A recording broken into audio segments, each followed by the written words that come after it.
पिछले हफ्ते वीतराग नाम सुमन, वीतराग नाम ये देखा था अपन ने। आज इसके आगे का देखते हैं। हम आए हैं जिन भूप तेरे दर्शन। छोटा सा भजन है लेकिन अच्छा है। ठीक है, समझने लायक है। हम आए हैं जिन भूप तेरे दर्शन को। हम आए हैं जिन भूप तेरे दर्शन को। निक से घर आरती कूप तुम पद परसन को। निक से घर आरती कूप तुम पद परसन को। हम आए हैं जिन भूप तेरे दर्शन को। वे ननि सो सुगन निरूप चाहे दर्शन को। वे ननि सो सुगुन निरूप चाहे दर्शन को। हम आए हैं जिन भूप तेरे दर्शन को। ध्यानत ध्यावे मन रूप आनंद बरसन को। ध्यानत ध्यावे मन रूप आनंद बरसन को। हम आए हैं जिन भूप तेरे दर्शन को। देखो क्या कहते हैं यहाँ पर। वैसे तो सरल है, कोई कठिन नहीं है, फिर भी समझते हैं इसे। हम आए हैं जिन भूप, हे जिनराज। जिन भूप बोलो या जिनराज बोलो एक ही बात है। हम आए हैं, हे जिनेन्द्र देव, हे जिनराज। हम आए हैं, इसलिए आए हैं तेरे दर्शन, आपके दर्शन करने के लिए हम यहाँ पर आए। अब इसमें क्या विशेष बात है, आए तो भगवान को क्या मालूम नहीं है क्या कि आए कि नहीं? लेकिन यहाँ बता रहे हैं कि आकर के क्या करना चाहते हैं और किस तरह से आए हैं, कहाँ से आए हैं, ये सब बात यहाँ बता। निक से घर आरती कूप। हम घर से निकल कर के आए। वो घर कैसा है कि घर तो आरती कूप। आरती कूप माने आर्त रौद्र परिणामों का कुआ है। कूप यानी कुआ, आरती यानी अर्थ परिणाम। हमारा घर क्या है बताओ? ये जो घर गृहस्थी है, ये सब वास्तव में आर्त ध्यान का ही तो कुआ है, और क्या है। ऐसे इस जैसे मौत का कुआ हो ना, खैर वो तो मौत का कुआ तो खेल वाला होता। कोई ऐसा अंधा कुआ होता बहुत गहरा, उसमें कोई गिर जाए तो निकल नहीं पाए, मर ही जाए बेचारा। ऐसे ही ये घर गृहस्थी भी असल में ऐसा आर्त परिणामों का कुआं है। हम इस कुएं से निकल करके आपके पद पर्सन को, आपके चरणों का स्पर्श करने के लिए यहाँ से आए। अब महिलाएं कह सकती हैं कि साहब हम कैसे पद पर्सन करेंगे, हम कैसे जिनेन्द्र के चरणों का स्पर्श करें। या पद प्रसंगों का अर्थ है कि आपके चरणों को छूने के लिए। अब आपके चरणों को छूने का अर्थ क्या है? जिनेन्द्र देव की प्रतिमा के चरण छूना अकेला वही नहीं है। देखो, चरण चारित्र को भी कहा जाता है ना। चरण चारित्र को भी कहते हैं। तो पद का अर्थ चारित्र से भी, कि आपने जिस चारित्र का उपदेश दिया, उस चारित्र का स्पर्श करने के लिए, उसे अपने जीवन में उतारने के लिए हम आपके समक्ष आए। अथवा देखो, इसके कई अर्थ निकलेंगे। अभी जो लिखते हैं ना वो ऐसे ही नहीं लिखते। तुम पद पर्सन को, पद यानी चरण, चरण यानी चारित्र, एक अर्थ तो वो लिया। अब जिनेन्द्र देव का पद कैसा? अपन देखते हैं ना, अरहंत सिद्धाचार्य पाठक साधु हैं परमिष्टिपर्ण सब आत्मा की अवस्थाएं, आत्मा ही विषय।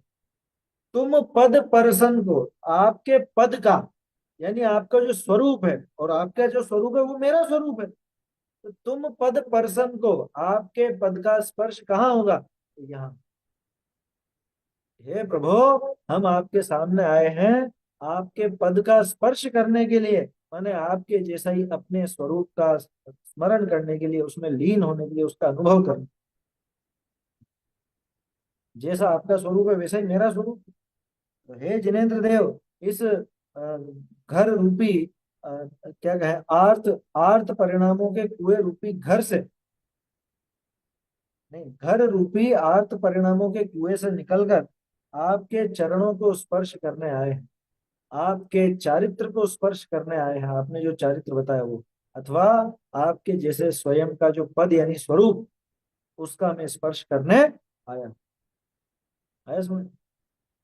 कवि, पुराने कवि होता है जैसे सामान्य शब्द का प्रयोग नहीं करते, एक से ही तीन चार अर्थ निकले ऐसा करते हैं। और देखो क्या कह रहे हैं, वे ननिसो सुगुन निरूप। वे ननिसो, वे नन यानी वचन, वचनों से सुगुण निरूप, आपके गुणों का निरूपण करके।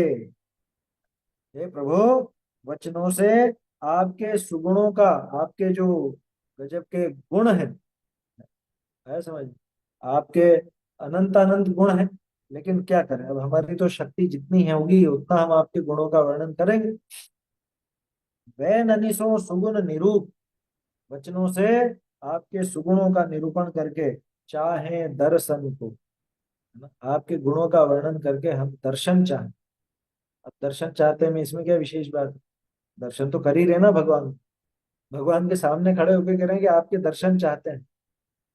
तो क्या अन्य मत जैसा है क्या कि वो भगवान सामने आकर के प्रकट हो जाएंगे मूर्ति में से निकल के? ऐसा तो नहीं। चाहे दर्शन को, आप ये अद्भुत दर्शन दिया है, इस जैन दर्शन को हम चाहते, आपके इन गुणों का स्मरण करके, आपके गुणों का निरूपण करके हम इस दर्शन को चाहते हैं। ये जैन दर्शन हमारे जीवन में उतरे। जैन दर्शन का सार क्या है? कि आत्मानुभूति। चाहे दर्शन को, हम इस जैन दर्शन को चाहते हैं, ये हमारे जीवन में प्रकट हो, माने आत्मानुभूति हमारे जीवन में प्रकट हो, ऐसा हम चाहते हैं। ऐसा ध्यानत ध्यावे मन रूप, आनंद बरसन। ध्यानत राय जी कह रहे हैं कि मैं आपको मन से ध्याता हूँ, आपके रूप को अपने मन में ध्याता हूँ, आपके जैसे मेरे आत्म स्वरूप को अपने मन में ध्याता हूँ, आनंद बरसन को। और ये चाहता हूं कि वो आनंद बरसता रहे, क्या? आत्मा का, शुद्धात्म स्वरूप का वो अतीन्द्रिय आनंद निरंतर बरसे, निरंतर उस आनंद की वर्षा होती रहे। ऐसा तो निश्चय से तो वो आनंद बरसे, व्यवहार से आपकी भक्ति में जो मेरा मन लगेगा, तो अपने आप कषायों की मंदता होगी तो आकुलता घटेगी। वो भी एक आनंद है, वो विकल्पात्मक आनंद है।